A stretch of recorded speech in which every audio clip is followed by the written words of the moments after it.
मेरी बेटी का मर्डर होके 1 महीना जा चुका है, अभी तक उसका कातिल नहीं पकड़ा गया। और सर मेरे दामाद के मर्डर को भी 1 महीने से ऊपर हो गया, उसका भी कातिल अभी तक आपने नहीं। देखिए, हम पूरी कोशिश करेंगे कि आपकी बेटी और आपके दामाद के कातिल जल्दी से जल्दी कानून की गिरफ्त। लेकिन कातिल इतना शातिर है, अभी तक कोई भी सुराग उत्तर नहीं छोड़ा। क्या मतलब मेरी बेटी और इनके दामाद का खूनी कभी नहीं पकड़ा जाएगा? अपराधी कितना भी शातिर और तेज दिमाग क्यों ना हो, कानून से नहीं बच सकता। और ये कातिल भी ज्यादा दिन पुलिस के साथ दांत मिचोली नहीं खेलता। हर बार आपकी यही रटी रटाई बातें सुनने को मिलती है। हम आपको आश्वासन देते हैं कि आपकी बेटी और आपके दामाद का कातिल एक दिन कानून के शिकंजे में जरूर आएगा। और वो दिन कब आएगा कुछ पता नहीं। अभी अभी किसी रमेश का फोन आया कि बेटे का किसी ने खून कर दिया। चलो आप लोग जल्दी।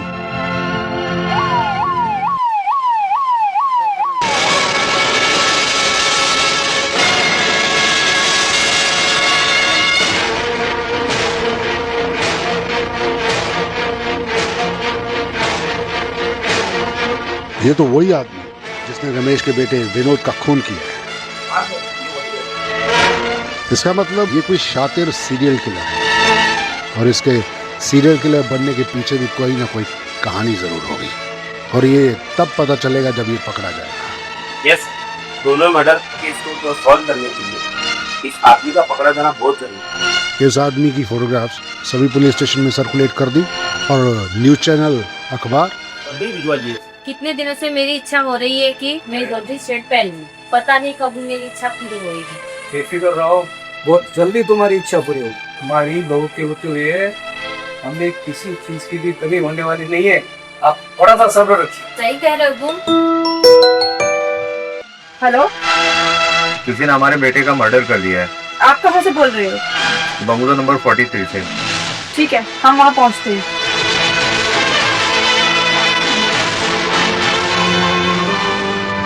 लीजिए आपकी चाय। तूने अपने बाप को फोन किया था या नहीं? मैं अब उनको कोई फोन नहीं करने वाली हूँ। कोई फायदा नहीं उनको फोन करके। क्यों कोई फायदा नहीं है? क्योंकि आप लोग जो चाहते हो वो कभी पूरा नहीं होगा। क्यों नहीं हो सकता? सब कुछ हो सकता है। जब तक हम जैसे सास ससुर मौजूद है तब तक तुम जैसी बहू हमारी हर इच्छा पूरी करेगी। अभी अपने बाप को फोन लगा, 5 लाख रुपए मांगा। मम्मी जी, 5 लाख तो क्या, मेरे पापा के पास 5,000 भी नहीं है। नहीं हो तो तेरा बाप कहीं से भी इंतजाम करके देगा। आखिर हम उसकी बेटी को पाल पोस रहे ना, खिला पिला रहे। तेरे बाप का भी तो कुछ फर्ज बढ़ता है कि नहीं? मेरे पापा के पास जो कुछ भी था वो आप लोगों को सब कुछ दे चुके हैं। अब उनके पास कुछ भी नहीं बचा है। तू अपने बाप को फोन लगा के पैसे मांगती है या नहीं? मैंने कहा ना मम्मी जी, मेरे पापा के पास कुछ भी नहीं है आप लोगों को देने के लिए। फोन तो तू कर अपने बाप को, कहीं से भी पैसे ला के देगा।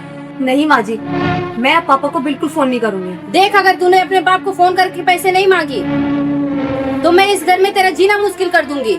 वैसे भी तो आप लोगों ने मेरा इस घर में जीना मुश्किल किया हुआ है। अब कुछ भी हो जाए, मैं अपने पापा को फोन नहीं करूँगी। छोड़िए,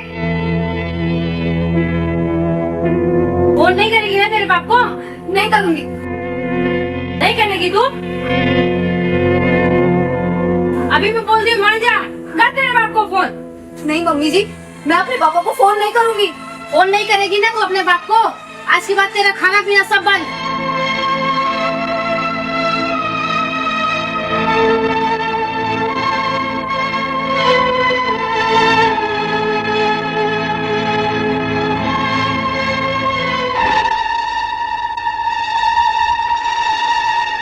जब तक तू अपने बाप को फोन करके पैसे नहीं मंगाएगी तब तक भूखी प्यासी इसी कमरे में सड़ेगी।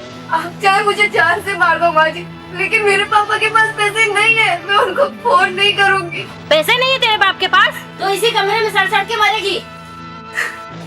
हे भगवान, अगर तुझे बेटी ही पैदा करनी थी तो ऐसे दहेज के लालची लोगों को क्यों पैदा किया? भाई साहब, उसकी तैयारी मैंने पूरी कर दी है, लेकिन कातिल का पकड़ा जाना बहुत जरूरी है। आप लोग किस तरह की ड्यूटी करते हो जो अब तक मेरी बेटी की खूनी को सलाखों के पीछे नहीं भेज सके? और मेरे दामाद के खूनी भी कोई आजाद घूम रहे, आप सिर्फ आश्वासन देते रहते हैं। देखिए, पुलिस अपना काम अपने तरीके से करती, टाइम लगता है, मगर गुनहगार सलाखों के पीछे जरूर जाता है। मगर कब तक? मेरी बेटी के आत्मा इंसाफ के लिए तरस रही होगी। हम आपसे हाथ जोड़ के विनती करते हैं, मेरे दामाद और इनके बेटी के खूनी को जल्दी से पकड़ लीजिए और उनके किए हुए गुने की सजा दीजिए। फिक्र मत कीजिए, ऐसा ही होगा। गुनहगार कुछ वक्त के लिए कानून की आंखों में धूल झोंक सकता है, लेकिन कानून से बच नहीं सकता। आपकी बेटी और आपके दामाद के किलर का वही अंजाम होगा जो हर क्रिमिनल का होता है। अब आप जाइए, धीरज रखिए, जैसे ही कातिल का पता चलता है हम आपको इन्फॉर्म कर देंगे। विपुल, मुकेश, नारायण, इनकी बेटी और दामाद के खूनियों की हमें इन्वेस्टिगेशन और गहराई से शुरू करनी होगी। मुझे एड्रेस SMS करो, अभी कर दो।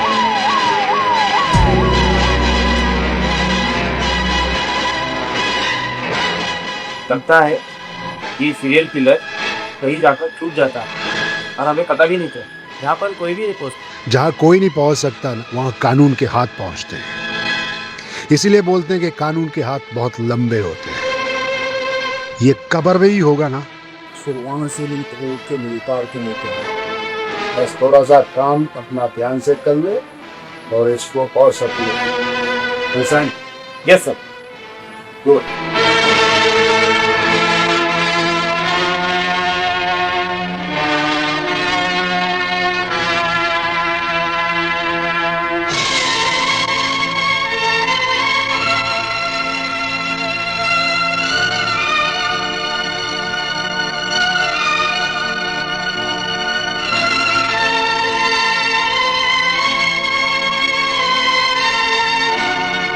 इतनी इन्वेस्टिगेशन करने के बाद भी हम वहीं खड़े हैं जहां से चले थे। किलर हमारे हाथ में, किलर भी हमारी सोच से आगे की सोचता है।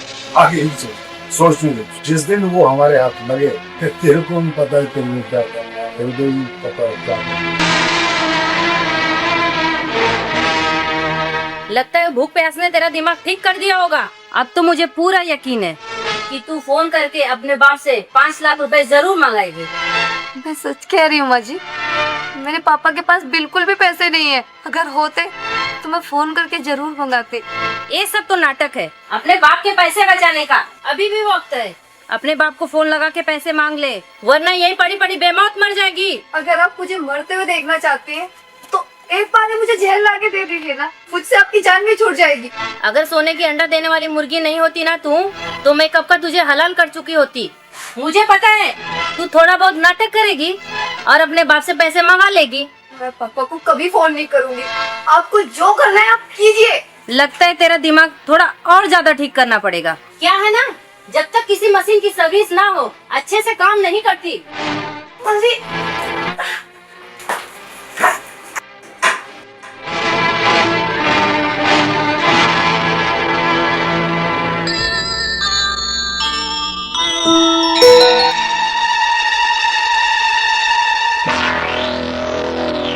हेलो, मैं इंस्पेक्टर विपुल बोल रहा हूँ।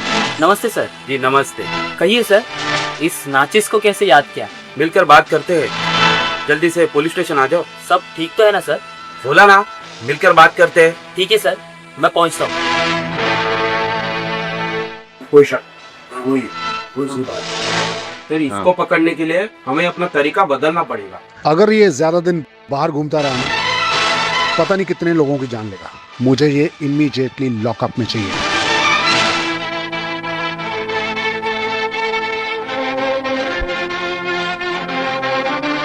भाई साहब, ये क्या है? अब तो कभी शराब पीते नहीं है। शराब बिल्कुल भी नहीं पीता है, लेकिन आज हम दोनों मिलकर पियेंगे। क्यों भाई साहब? क्योंकि हर अच्छे काम के बाद पार्टी तो बनती है। बिल्कुल सही कहा भाई साहब, पार्टी क्या बल्कि जश्न मनाना चाहिए। जश्न भी बना के। ठीक है भाई साहब, पिक्चर्स करते हैं। क्यों नहीं, उठाओ अपना जाओ।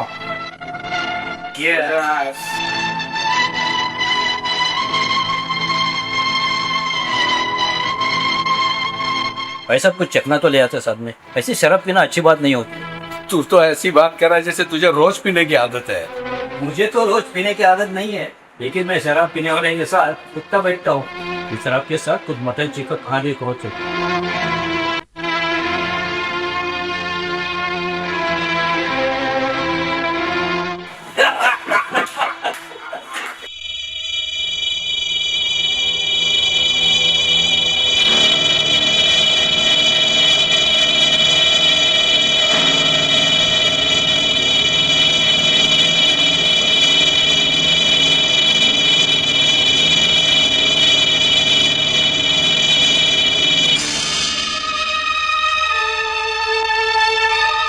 पूछना क्या है, बात तो अपनी हो गई है। मैंने कहा कुछ ज्यादा कहा है, वो आप मेरे को नहीं दे रहे हो, अपनी बेटी को दे रहे हो, उसकी खुशी के लिए दे रहे हो। आज आप दोगे तो आपकी बेटी खुशी से जिंदगी बिताएगी।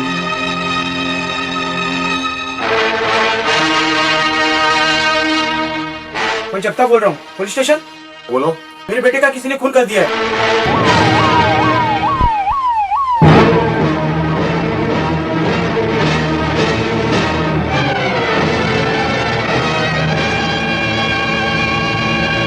भगवान, इसी जिंदगी से तो अच्छा तो मुझे मौत ही दे दे। मैं जीना नहीं चाहती हूँ, या फिर मेरी ऐसी मदद कर कि मैं यहाँ से भाग जाऊँ और सीधा अपने पापा के पास चली जाऊँ।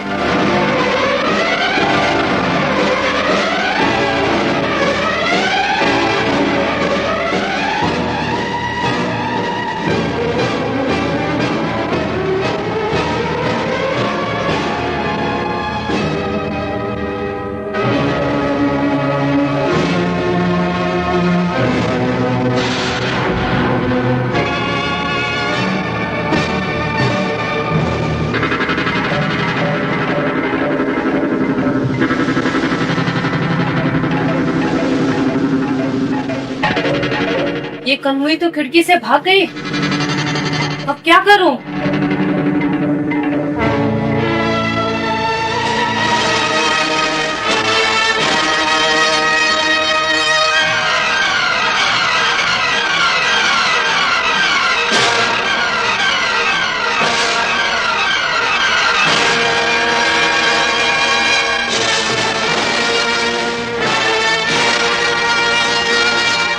सुनते हो, वो करम जल्दी रूम से भाग गई। तुमसे भाग गई है, मगर कैसे? खिड़की खोलकर भाग गई हो। तो बहुत बुरा हुआ। अभी वो सीधा अपने बाप के पास जाएगी। हाँ, उसका बाप उसकी हालत देखे हमारे खिलाफ रिपोर्ट दर्ज करा दे। खिड़की खुली छोड़ी हो गई, इसीलिए भागने में वो कामयाब हो गई। दरअसल खिड़की बंद करना ही भूल गई थी मैं। अब इस भूल का नतीजा भुगतने के लिए तैयार हो जाओ। सुनो ना, मैं कुछ दिन के लिए ना यहाँ से गायब हो जाती हूँ। जैसा भी रहेगा आप मुझे बता देना। ये ठीक रहेगा, जैसा भी होगा मैं आपको फोन पे बता दूंगा। तुम निकल जाओ फटाफट, अब यहाँ से निकलो।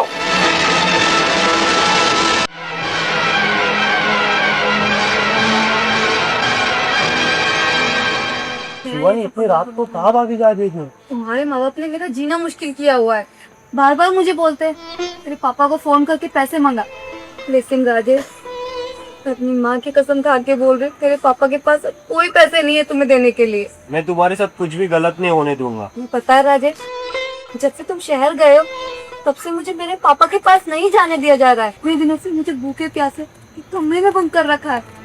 तुम अभी मेरे साथ घर चलो, मैं मम्मी पापा से बात करता हूँ। तुम मेरी बीवी को ऐसे कैसे परेशान कर सकते हैं?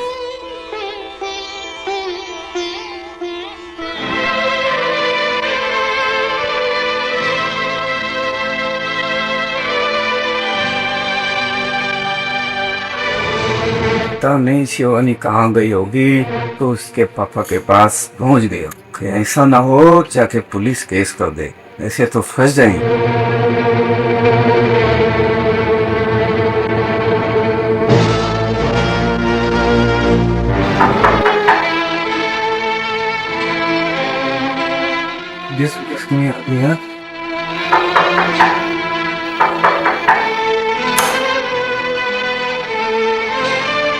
आशीष बेटा, तुम कब आए? अभी आया। इस शिवानी तुम्हें कहाँ मिल गई? मैं अपने घर की तरफ आ रहा था तो मुझे रास्ते में मिली। मैं तो घबरा ही गया था, पता नहीं क्या हो गया हुआ। आप है ना एक नंबर के बेवकूफ हो। एक मामूली सी लड़की को अपने कब्जे में नहीं रख सकते आप। अगर मैं शिवानी को नहीं मिला होता और फिर क्या होता पता है? राजेश, ये तुम क्या कह रहे हो? बकवास बंद कर अपनी। राजेश, हाथ छोड़ो मेरा, मुझे दर्द हो रहा है, बहुत दर्द हो रहा है। मेरे माता पिता की बात नहीं मानेगी ना तो ये दर्द तुझे झेलना ही होगा। चल। राजेश,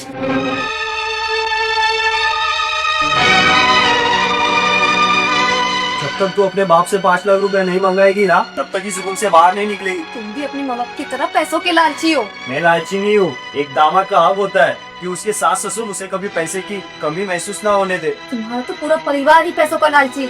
कितने घटिया और गिरे हुए लोग हो तुम लोग।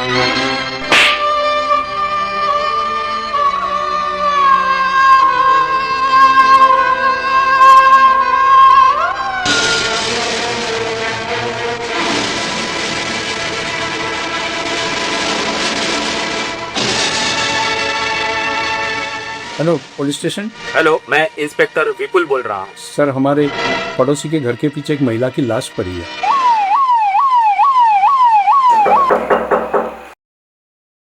कौन? पुलिस। तुम दोनों को मेरे साथ पुलिस स्टेशन चलना होगा। सर हमने किया क्या है? तुम दोनों ने मिलकर शिवानी का खून किया है। सर आपको कोई गलत फहमी हुई है, शिवानी तो अपने बाप के पास गई है। हाँ सर, शिवानी तो अपने बाप के पास गई हुई है, वो भी हम लोगों से झगड़ा करके गई है वो। मैं तुम दोनों के साथ तुम्हारे घर के पीछे जाना चाहता हूँ। के पीछे? मगर क्यों? तुम लोगों को कुछ दिखाना चाहता हूँ। जल्दी से चलो चलो।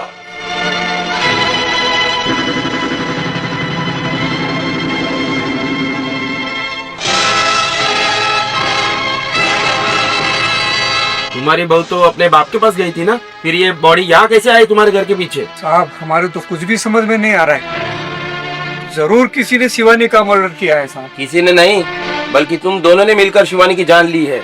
ऐसा भी तो हो सकता है ना साहब कि शिवानी ने अपने हाथ की नस काट के आत्महत्या कर ली हो। शिवानी के हाथ की नस भी तुम लोगों ने काटी है, ताकि लोगों के लगे कि शिवानी ने अपने हाथ से नस काटकर आत्महत्या कर ली है। चलो।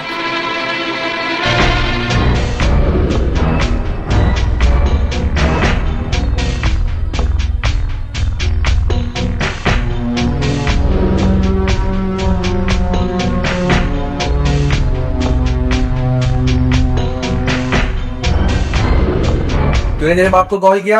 मैं उनको फोन नहीं करूंगी। मुझे पैसे चाहिए तो कुछ भी कर, अब भी क्या भी तेरे बाप को कॉल कर।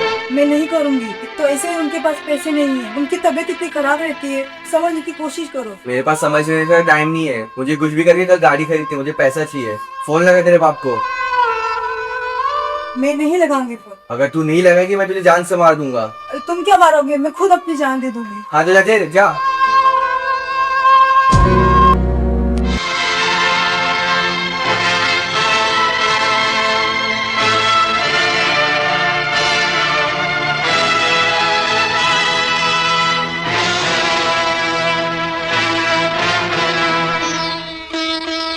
रिश्ते के बारे में आपने क्या सोचा? रिश्ता तो सही है ना। आपके बेटे को मेरी बेटी पसंद आ गई है, तो अब बाकी की आगे की बात कर ले। हाँ ठीक है, आप बोलो क्या है। नहीं, आपको कुछ डिमांड वगैरह है? डिमांड वगैरह की क्या जरूरत है, हमारे पास सब कुछ। आप जो भी देंगे अपनी बेटी को देंगे, हमारे को कुछ नहीं चाहिए।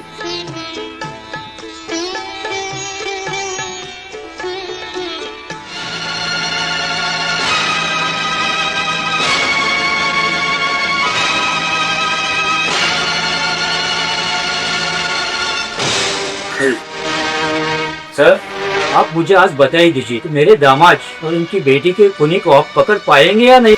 हम अपनी तरफ से पूरी कोशिश कर रहे हैं, कुछ जल्दी से जल्दी वो हमारी। लगता है आपकी कोशिश में कामयाबी मिलती नजर नहीं आ रही है। कभी कभी कोई ऐसा शक्ति खोनी होती जो कि कानून की गिरफ्त में जल्दी नहीं, लेकिन आता जो। सर, मुझे तो ऐसा लगता है कि आपका कानून का शिकंजा उस खूनी को नहीं पकड़ पाएगा। आप पब्लिक है, हम पब्लिक सर। इसका मतलब ये नहीं कि आप पुलिस के बारे में कुछ भी उल्टा सीधा बोलते रहेंगे और मैं यहाँ बैठ के सुनता रहूंगा। तो फिर क्या करें हम? इतना समय हुआ है पुलिस स्टेशन के धक्के खाते खाते, खूनी है क्या जो आपकी पकड़ में आ ही नहीं रहा है? लगता है हमें ऊपर तक बात करना पड़ेगा, तभी तो ये लोग अपनी ड्यूटी अच्छे से करेंगे। आपको जितना ऊपर जाना है जाइए, जिसके पास जाना जाए। आज के बाद हमारे काम में दखल अंदाजी मत कीजिए, अंडरस्टैंड? जाइए, चलिए।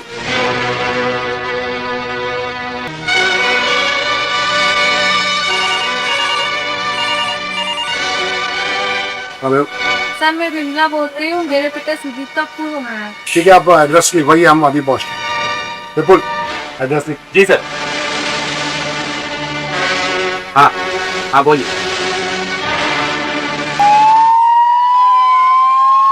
बहुत करेक्ट इंफॉर्मेशन मिली।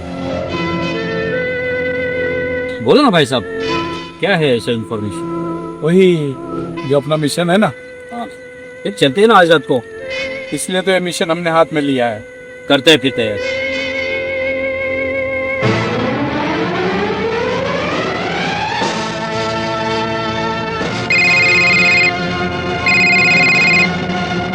हेलो, इंस्पेक्टर आदमी नमस्ते सर। में फोटो सेंड चेक करो नहीं आपने। एक मिनट सर, मैं जरा फोटो देख के आपको बताता हूँ। इसका पता लगाना बहुत जरूरी है सर। ये सीरियल किलर और खून रख चुका है। सर शाम तक का टाइम दीजिए, मैं इसका पता लगा के आपको बताता हूँ। ठीक। बहुत अच्छा किया बॉस आपने, साला बहुत बीच में आ रहा था। उसको तो पता है ना तो एक ही वसूल है, 1, 2 और 3 मर्डर। और क्या प्रोग्राम बॉस? और आज एक अपने को जानकारी मिली है, बहुत तगड़ा माल है। आज तो लूट कर रहेंगे बॉस फिर वही कांड हुआ तो? फिर वही करने का, 1, 2, 3।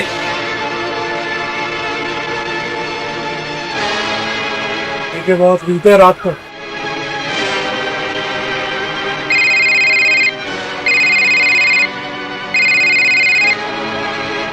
हाँ सलीम बोल। सर जिसका फोटो आपने मुझे सेंड किया था उसका नाम राकेश है और उसका पूरा एड्रेस मैं आपको व्हाट्सएप कर चुका हूँ। और उठा लीजिए अपने मेहमान सीरियल किलर को।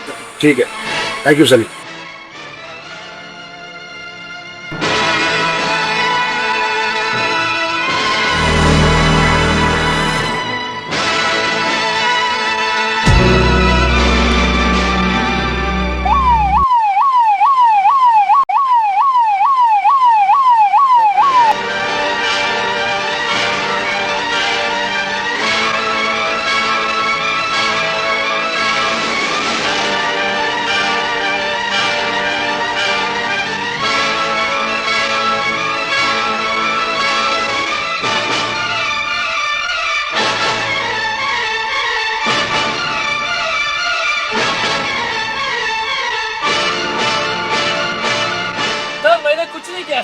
तूने कुछ नहीं किया? मैंने कुछ नहीं किया। कुछ नहीं किया तूने? नहीं सर, मैंने कुछ नहीं किया सर, कुछ नहीं किया सर। इतने सर सारे खून करके बोल रहा है कुछ नहीं किया तूने? जहाँ जहाँ भी खून हुए वहाँ सीसीटीवी कैमरा में तू कैसे नजर आ रहा है? बताता हूँ मैं सर। चल बोल। मैं मानता हूँ कि जहाँ जहाँ पे खून हुए वहाँ के सीसीटीवी कैमरे में मैं नजर आता हूँ सर। क्या प्रोग्राम है आज का बॉस? आज अपने बुलाया? हाँ मुझे आज पता चला है, वो एक शादी का घर है, बहुत माल है उसके अंदर। उस घर को आज अपने को लूटना है। अगर कोई फैमिली नंबर जीतने आ गए तो? 1, 2 और 3 ऑर्डर कर डालेगा। तो बॉस कब मिलना है अपने को? ठीक, आज रात को 10 बजे।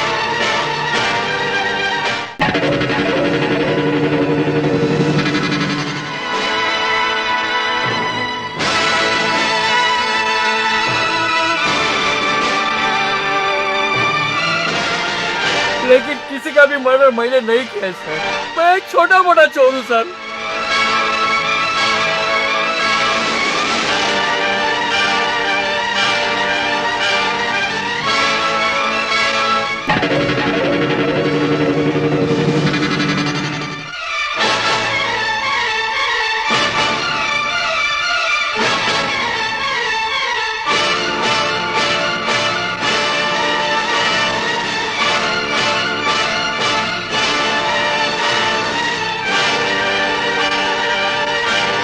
और मैं जहाँ भी चोरी करने जाता था इत्तेफाक से वहाँ 2 कातिल किसी का मर्डर कर रहे थे।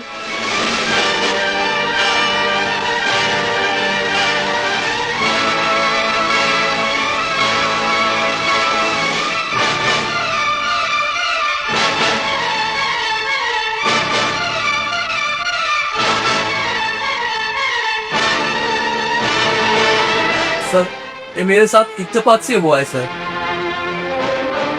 इत्तेफाक से हुआ तो फिर तो तूने किलर को जरूर देखा होगा।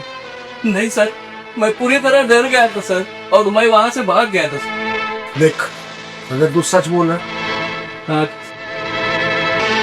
बिल्कुल इसकी पूरी डिटेल है। सर बिना बताए शहर के बाहर मत गया तो तू भी गया। अपनी पूरी डिटेल्स दे दे। सर यस देख लुकेश, आप गिरफ्तार हम ना तो बहुत खुश है वापस से देता।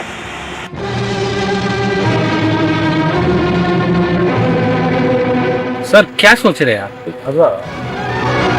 मुझे इस कहानी में ना बहुत बड़ी गड़बड़ है। कैसी गड़बड़ सर? मुझे ऐसा महसूस हो रहा है कि ये सीरियल किल हमारे आसपास और हमारे हाथ उसके गिरेबान तक नहीं। लेकिन आपको ऐसा क्यों लग रहा है सर? लेकिन आज तक हम लोगों ने कितने मर्डर केसेस सॉल्व किए और इतना टाइम कभी किसी केस में नहीं लगा जितना इस केस में लग रहा है। इसका मतलब कि वो जो सीरियल किलर है वो हमारे आसपास ही है और हमारे साथ आंख में चोली देता है। हर नूक का पता है उसका। तो फिर आगे का क्या प्लान है सर? एक काम करो, सलीम खबरी को इमीडिएटली पुलिस स्टेशन बुलाओ। Okay sir.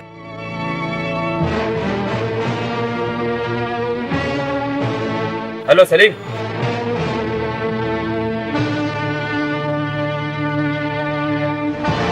इस सीरियल किलर की चक्कर में तो मेरा पूरा सर चकरा रहा है। आपके जैसे पुलिस ऑफिसर होते हुए भी ये सीरियल किलर अभी तक आजाद घूम रहा है। सीरियल तेरे को याद किया रस्तूरी का आगे सलाखों के पीछे डाला। आपको मुझ पर पूरा भरोसा तो है ना सर? हमें तुम पर पूरा भरोसा है, इसीलिए तो ये काम तुमने दिया। सर पूरी डिटेल मिल गई है, थोड़ा सा वक्त दीजिए। ये सीरियल किलर आपके सामने होगा।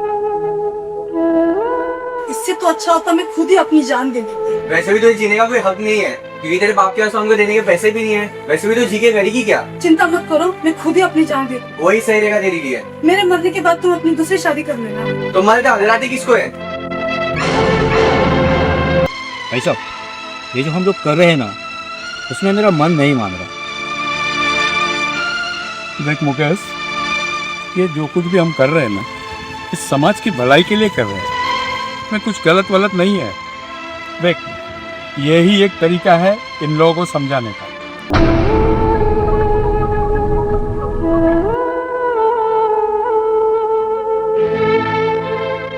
क्यों, तू तो मरने गई थी ना?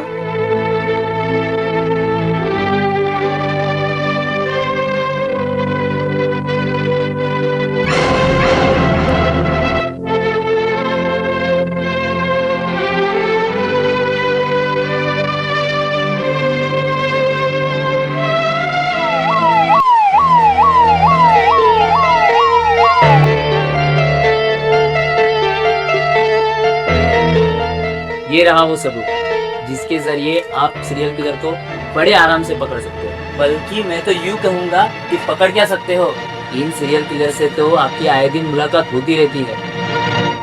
कहना क्या चाहता समझा?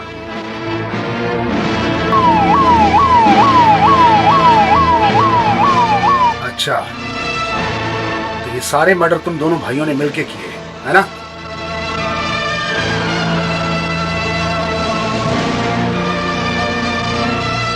मतलब आप कातिल को पकड़ने की बजाय हमें खूनी बनाने पर तुले हैं। अब डर गए, हम ऊपर तक जाके आपकी वर्दी ना उतर पाए।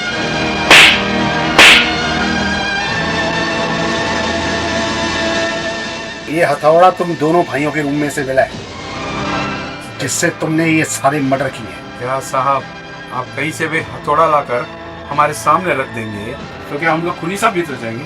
आपकी ये हरकतें देख के हमें हंसी आ रही है। हंसने का मौका तो अब तुम दोनों भाइयों को कभी नहीं मिलेगा, क्योंकि हमने इस हथौड़े का फॉरेंसिक टेस्ट करवाया है, जिसपे तुम दोनों भाइयों की उंगलियों के निशान मिले। अरे कुछ कहना, बोलेगा कुछ तू? हमने जितने भी खून किए वो सभी लोग हमारे समाज के लिए कलंक थे। जी सर, ये ऐसा कलंक है जिसको समाज के भलाई के लिए मिटाना बहुत जरूरी था।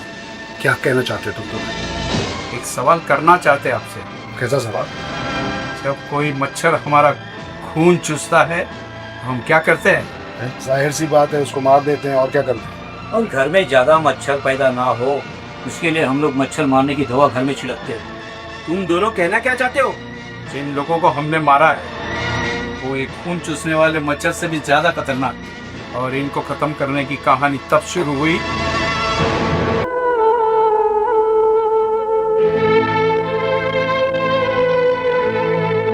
देख शिवानी, मैं तुझे लास्ट वार्निंग दे रहा हूँ, कल अपने बाप से पैसे मंगा ले। तुम्हें मेरी बात पर विश्वास क्यों नहीं होता है? मेरे पापा के पास पैसे नहीं है। मेरी मजबूरी समझो राजेश। मेरी मजबूरी कौन समझेगा? घर में बिल्कुल भी पैसे नहीं है और पैसे की बहुत जरूरत है। तो कुछ अच्छा काम करो और पैसे कमाओ और एक अच्छे पति की तरह पूरे घर को संभालो। रामजादी, तू मुझे सिखाएगी? ध्यान से और कान खोल के सुन। अगर तूने कल अपने बाप से पैसे नहीं मंगाए तो परसों का दिन तेरे जिंदगी का आखिरी दिन होगा। परसों का इंतजार क्यों कर लो? जो भी करना है आज ही कर लो। मार दो मुझे जान से। बस कल का दिन है तेरे पास, और उसके बाद मैं तेरी ये इच्छा भी पूरी करूंगा।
शिवानी बेटी तुम यहाँ?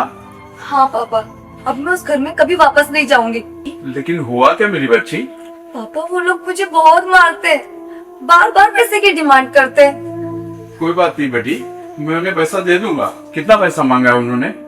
अब आप उनको एक फूटी कोड़ी भी नहीं देंगे। आपको नहीं पता है, वो लोग कभी नहीं सुधरते मन। लेकिन बेटा उनकी डिमांड तो पूरी करनी होगी ना? नहीं जानते हो पापा, उन लोगों ने मुझे कमरे में बंद करके रखा हुआ था। ना मुझे खाने के लिए दे रहे थे, ना पीने को पानी। कमरे में आते और मुझे बार बार मारते। नहीं पापा, मैं अब उस घर में कभी नहीं जाऊंगी पापा, कभी नहीं जाऊंगी। मेरी बच्ची भूखी पैसी है, मैं इसके लिए कुछ खाना बनाता हूँ। शिवानी बेटा, खाना लगा दिया बेटा, जल्दी आ जाओ, मुझे भूख लगी है। दोनों साथ में मिलकर खाना खाएंगे। शिवानी, शिवानी बेटा, दरवाजा खोलो।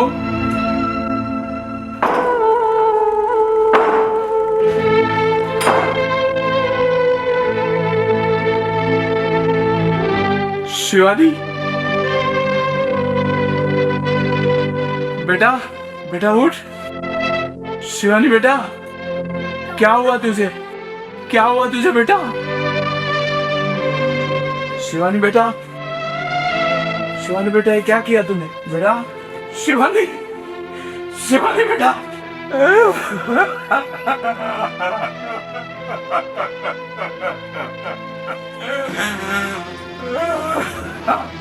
एक बेटी का बाप होने की सजा तुझे मुझे ऐसी क्यों दी बेटा? तेरा खून किया गया है। तेरा खून करने वाले लोग तेरे ससुराल वाले हैं। मैं उन लोगों को नहीं छोड़ूंगा।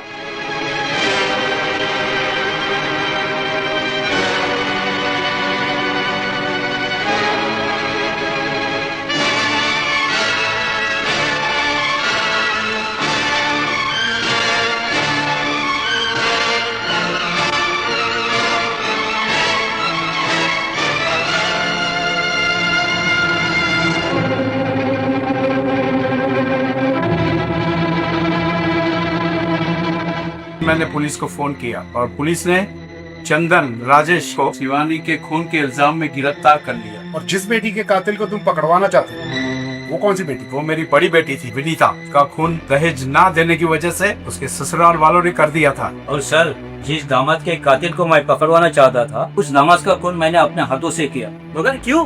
क्योंकि मेरी बेटी की उससे तीसरी शादी मेरे बेटी से पहले ही वो लोग दहेज के लालच में अपने 2 बहुओं को मौत के घाट उतर चुके। बड़े अफसोस की बात कि हमारी सरकार इस दहेज की प्रथा को बंद करवाने में पूरी तरह नाकाम था।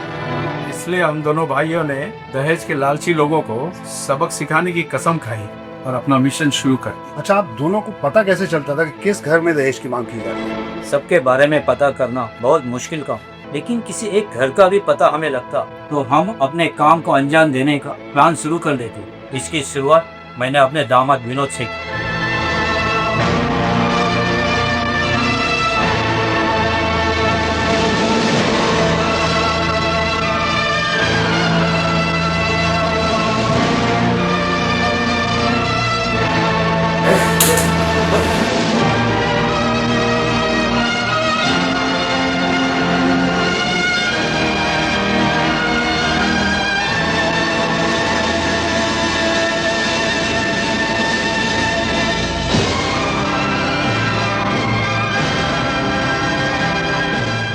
दामाद को मौत की नींद सुलाकर मन को बहुत शांति मिली और मेरी बेटी की आत्मा भी खुश हुई होगी। बाकी के मारा क्या? वही दहेज मांगने की वजह से। भाई साहब सही करे। इसके बाद दहेज के लालचियों की हमने तलाश शुरू कर दी। सोचना क्या है, बात तो अपनी हो गई। मैंने कहा कुछ ज्यादा कहा है। आज आप दोगे तो आपकी बेटी खुशी से जिंदगी बिताएगी। मैं तो उसके लिए बोला, मेरे को कुछ नहीं चाहिए। देखो, मैं ज्यादा कुछ बोलना नहीं चाहता हूँ, जो भी है मैंने एक नॉर्मल सी बात कही। देखो, आपके समझ में आता है तो ठीक है, मेरे लड़के के लिए और भी रिश्ते आ रहे हैं, आपको जमता है तो ठीक है, नहीं तो मैं फोन रखता हूँ।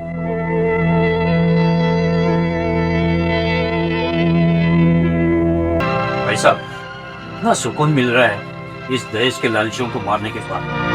दहेज के एक दो अजगर को मारने से पूरे समाज में फैले हुए सारे अजगर मरने वाले नहीं है।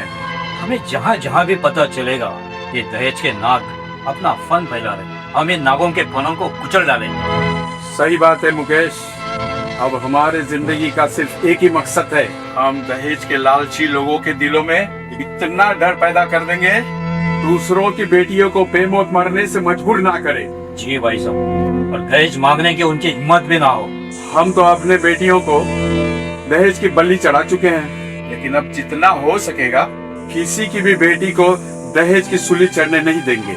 बिल्कुल सही भाई साहब। चलो अगले मिशन की तैयारी करते हैं।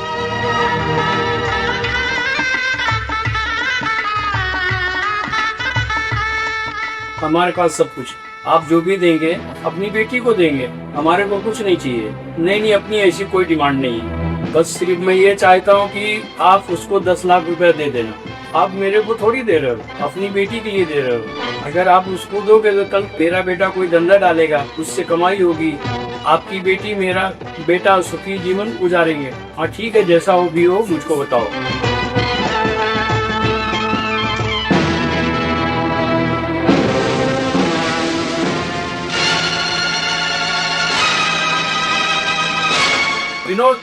विनोद अभी तक सो रहा है इतना टाइम तक?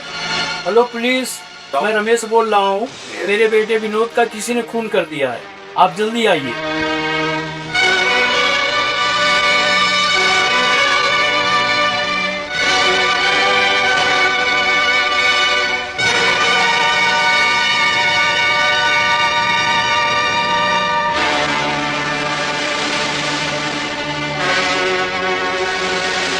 आज एक और दहेज के लालची को हमने मुक्ति दे ही दी। मुक्ति नहीं भाई साहब, हमने उसका वध कर दिया। सही कहा तुमने, मुक्ति तो इंसानों को मिलती है। ये पैसे के लालची होते हैं ना, तो जानवर होते हैं, जानवर जो दूसरों की बेटियों को खा जाते हैं। ऐसा आज मुझे मेरी बेटी की बहुत याद आ गई। इतने प्यार से मैं उसको पाला था, क्योंकि सपने देखे थे अपनी बेटी के बारे में, मगर ये हराम चादर ने मेरी बेटी को छीन लिया। मुझसे भी मेरी 2 बेटियों के जाने का बहुत अफसोस है। मैंने इतने सारे पैसे दहेज में दिए, फिर भी उन्होंने हमारी बेटियों को हमसे छीन लिया। गलती हमारी है भाई साहब। जब उन्होंने पहली बार दहेज मांगा था, उसी दिन उसको मर के घाट कर देना चाहिए था। तुम सही कह रहे हो, लेकिन हर बेटी का बाप मजबूर होता है और वो ये चाहता है उसकी बेटी ससुराल में खुश रहे, इसलिए उनकी हर डिमांड को उसका बाप पूरी करता है। ये लोग इतना भी नहीं सोचते, जिस बहू को वो शादी करके लाए हैं वो सब कुछ छोड़ के इनके पास आ गई। फिर ये लोग क्या करते हैं? अपनी जान देने के लिए मजबूर कर देते हैं या फिर जलाकर मार देते हैं। शुरुआत तो हमने कर दी है मुकेश, अब देखते हैं कितने पैसे के लालची लोगों को हम ठिकाने लगा सकते हैं। भाई साहब, मैं खाना लगाता हूँ, बहुत भूख लगी। हाँ भाई, इतनी मेहनत करने के बाद भूख तो मुझे भी लगी है। जा जल्दी से खाना है। अभी लगाता हूँ भाई साहब। हमने जो भी किया उसका हमें कोई अफसोस नहीं है, बल्कि खुशी इस बात की है कुछ दहेज के लालचियों को यमलोक पहुंचा दिए। हमने जो पुण्य का काम किया है वो भले ही कानून की किताब में अपराध माना जाता हो, मगर इंसानियत के किताब में अपराध कभी नहीं माना जाता। वैसे तो तुम दोनों ने जो भी किया है वो अपराधी है। सजा के हकदार तो वो लोग भी हैं जिन्होंने यह पाप किया है, जो दहेज के लालची जो के दहेज मांगते हैं, बेटियों को मारते हैं, दूसरों की बेटियों को जलाकर अपना घर भरते हैं, पूरी की पूरी फैमिलीज तबाह हो जाती है। मुझे तुम लोगों से सहानुभूति है। कोशिश करूंगा कि कानून इस चीज को जल्दी सौंप तुम लोगों को आपने किए की सजा जरूर मिलेगी, क्योंकि कानून तुम लोगों ने किया। सर, हम दोनों भाई तो हंसते हंसते फांसी पर भी चढ़ने को तैयार हैं, क्योंकि हम कुछ काम करके जा रहे हैं।